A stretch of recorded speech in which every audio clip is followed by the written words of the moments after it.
Voltamos aqui com as atividades. Gente, nessas atividades, esse é um capítulo que a gente vai ter mais informações, né? É bom a gente ser informado, né?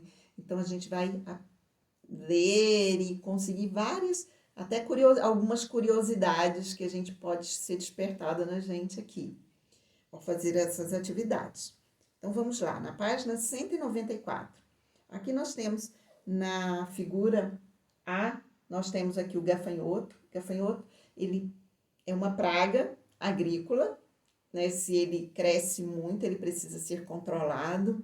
Então, a gente precisa, porque ele se alimenta de plantas. Olha, a gente tem aqui ele comendo plantas, se alimentando. Então, ele é, por isso, quando ele aumenta muito a população dele, ele é considerado praga. E aqui nós temos o dragão barbudo, que é um lagarto. Esse lagarto é de regiões desérticas, regiões muito secas, e vive em campos abertos da Austrália. Mas agora já tem criadores de cativeiro desse lagarto e ele pode ser comercializado em lojas de animais de estimação. Então, esse lagarto, o dragão barbudo, ele se alimenta de gafanhoto. E olha a importância dele. Eu acho que ele deve, né? Se alguém quiser ter um lagarto desse, tudo bem, pode ir numa loja dessa, de um criador, e comprar um. Mas eu acho que ele deve ficar bem lá nos campos abertos, no lugarzinho dele. Porque se ele come gafanhoto, olha a importância dele para a natureza. Ele pode ser um dos controladores do gafanhoto, que não pode aumentar a população de gafanhotos. Senão a gente tem problemas agrícolas. Então, letra A. Quais são os seres produtores da imagem A? Então, na imagem A, eu tenho dois ser vivo. Eu tenho planta e tenho o gafanhoto. Qual que é o produtor na imagem A? Qual que produz o próprio alimento? B. Quem são os seres consumidores da imagem A e B? Então, nós temos aí três seres, né? Considerando as imagens A e B, nós temos a planta, temos o gafanhoto, temos o dragão gigante, e aqui repete o gafanhoto, sendo alimento do dragão. Então, quem são os consumidores? Lembra do conceito de consumidor? É aquele que necessita de se alimentar de outro ser vivo. Bom, considerando aquelas imagens anteriores da planta, do gafanhoto, do dragão e do gafanhoto, então vocês vão desenhar nesse espaço representando a cadeia alimentar. Vocês vão desenhar a cadeia alimentar representando a relação alimentar entre os seres vivos da imagem. Então, vocês façam aqui o desenho, colocando aqueles três seres vivos, né? O dragão gigante, vão colocar ali o gafanhoto, a planta, tem uma ordem para vocês colocarem, usam as setas e represente a cadeia, faça aí a cadeia alimentar, com aqueles três seres. Aqui, nós temos duas imagens aqui. Uma é a curicaca. Nós temos aqui a curicaca, uma ave, e nós temos aqui o gafanhoto novamente. Vamos ler o texto? Olha só, tá pequeno aí, mas acompanha aí no livro de vocês com o dedinho, tá? E acompanha a leitura com a tia. Curicaca é um animal vertebrado do grupo das aves. Vertebrado quer dizer o que mesmo? Tem vértebras, tem a coluna vertebral. Ela habita os ecossistemas do Cerrado e do Pantanal. Olha, tá lá na região central do país, né? E no Pantanal, lindíssimo. E lá elas comem gafanhoto. Olha a importância da curicaca. Comem gafanhoto, aranhas, centopeias e pequenos animais vertebrados, como os ratos. O desmatamento desses ecossistemas lá do Cerrado e do Pantanal vem prejudicando a reprodução das curicacas, que podem desaparecer de algumas regiões. Sem essas aves, a quantidade de animais que elas se alimentam pode aumentar. Então, o que vai aumentar? Gente, pode aumentar a quantidade de gafanhotos, de aranhas, pode aumentar a quantidade de ratos, centopeias e vários outros. Os gafanhotos, por exemplo, em grande quantidade, podem prejudicar as plantações, pois se alimentam de plantas. De acordo com o texto, assinale a alternativa que contém a cadeia alimentar correta. Então, vamos ver. Aí você pode ler, tá bom? Vamos à cadeia alimentar correta. Então, você lembra que a cadeia alimentar sempre começa com o produtor, com o organismo produtor. Foi uma dica. Vamos para o próximo, mais um pouquinho de informação. Olha que árvore linda, vocês já pesquisaram sobre ela, essa é o famoso jatobá. O jatobá, ele produz esse fruto aqui, que tem uma castanha muito dura. Mas tem animais que se alimentam dessa, castanha não, tem a casca muito dura, mas tem animais que eles conseguem quebrar essa casquinha e se alimentarem. Vamos lá. Nos ecossistemas da Mata Atlântica, falando da gente, encontramos várias espécies de jatobá. Essas árvores produzem frutos com casca dura, que contêm as sementes, que quando germinam, dão origem a novas árvores de jatobá. Olha que importância de ter um animal que come, que consegue quebrar essa casca, porque sem quebrar a casca, a semente não germina. A semente só vai germinar se vier um outro animal e quebrar essa casquinha dura aqui, ó. Aí a semente germina e dá origem a novas árvores. A dispersão das sementes é feita por roedores, os quais conseguem roer a casca do fruto. Se a quantidade de roedores que comem os frutos de jatobá diminuir, diminuirá também a quantidade de novas árvores. Por quê? Não vai ter, se o roedor não quebrar a casca, a semente não germina, eu não tenho novas árvores. Alguns morcegos que se alimentam do néctar da flor do jatobá podem, da mesma maneira, ser prejudicados. Olha só, se eu não tenho roedor que come, que quebra a casca, eu não tenho a árvore. Se eu não tenho a árvore, tem um morceguinho que ele se alimenta do néctar da flor do jatobá. Aí ele também pode ser prejudicado. Tia, eu tenho horror a morcego, não vai fazer a menor falta. Olha só, o morcego, eu não quero um morcego dentro da minha casa, isso é fato, não quero. Mas na natureza, ele tem uma importância muito grande, porque ele é polinizador, ou seja, ele pega o pólen, ao se alimentar de pólen, ele pega o pólen nas flores, e aí ele vai se alimentar de outra flor, ele está transferindo o pólen para outra flor. E o pólen a gente sabe que é muito importante na fecundação, né, da flor. E aí ele vai ter novos frutos. Sem isso não vai ter fruto. Tá?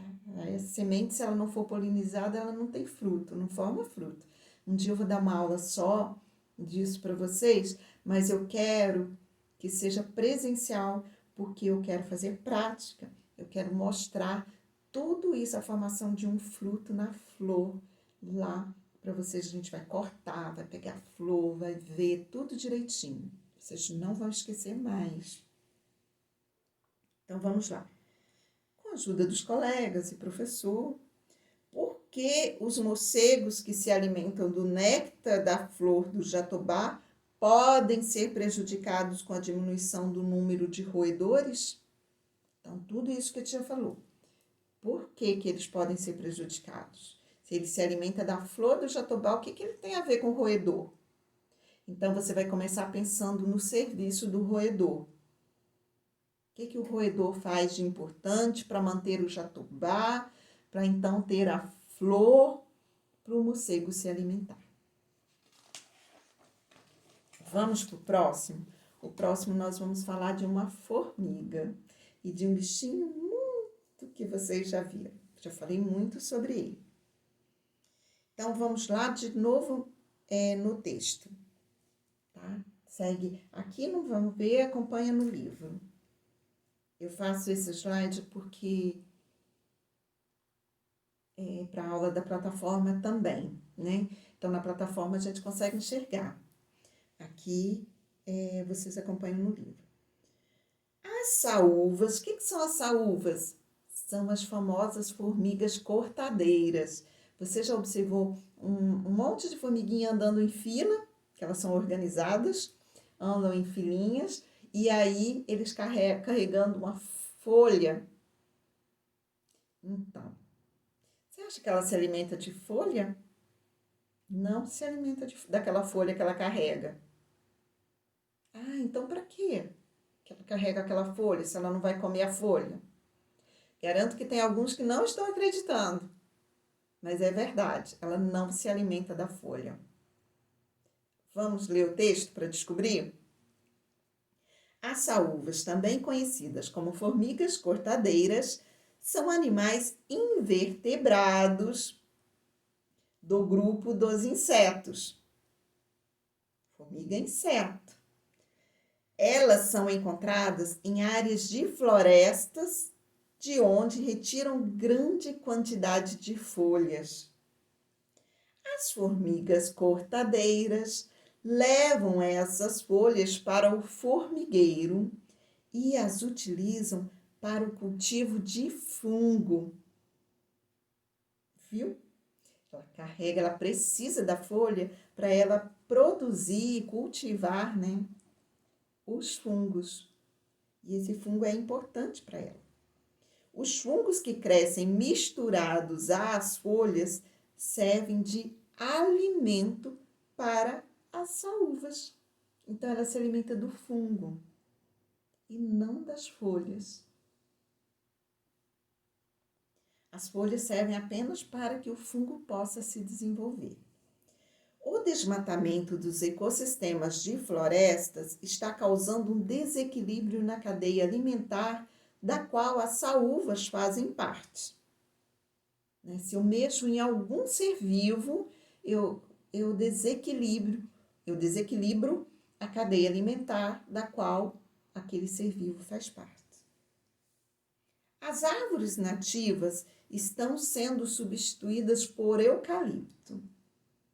Então, gente, isso é um problema. As árvores nativas são importantes, cada árvore tem sua importância. Quando eu troco por uma floresta com um tipo de árvore só, eu estou tendo efeito no ar? Estou, mas no ecossistema é um caos. Tá? Aí quando eu tenho uma espécie só plantada, lembra do nominho? Chama monocultura. Uma cultura. Então, se é uma floresta com a cultura só, é um problema para o ecossistema, para a cadeia alimentar.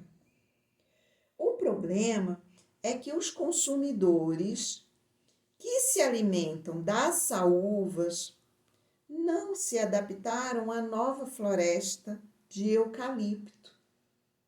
Então, as saúvas continuam levando a folhinha de eucalipto lá para produzir o fungo dela.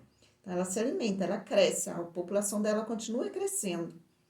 Só que os consumidores que se alimentam da saúva não gostou do eucalipto, tem um cheirinho forte para ele. Então, ele não se adaptou à floresta com eucalipto. Por isso, a quantidade de formigueiros vem aumentando e invadindo as áreas rurais próximas às florestas do eucalipto. Olha, então se tem tanta saúva na nossa casa, não era para ter, era para ela estar lá na floresta.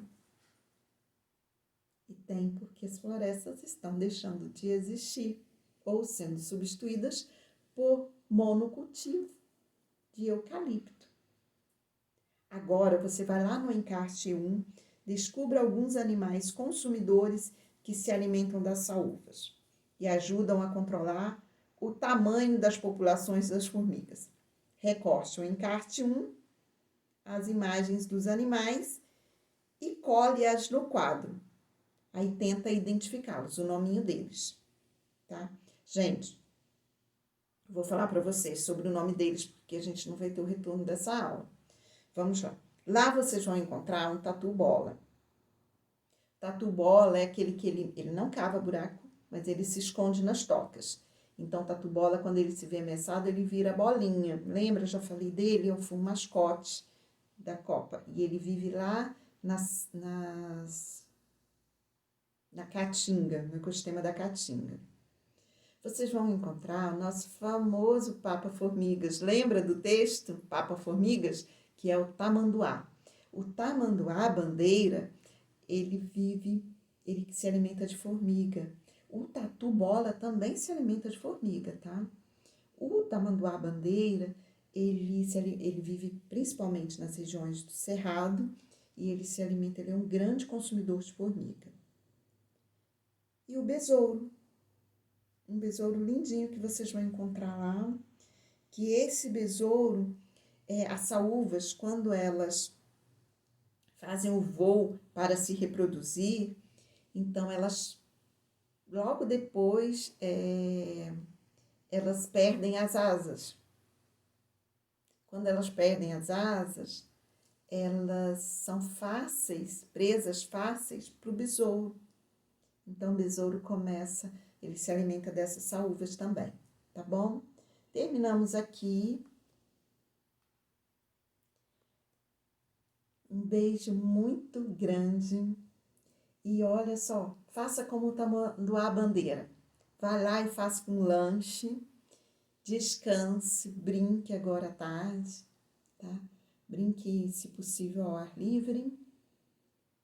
E até amanhã. Beijo grande.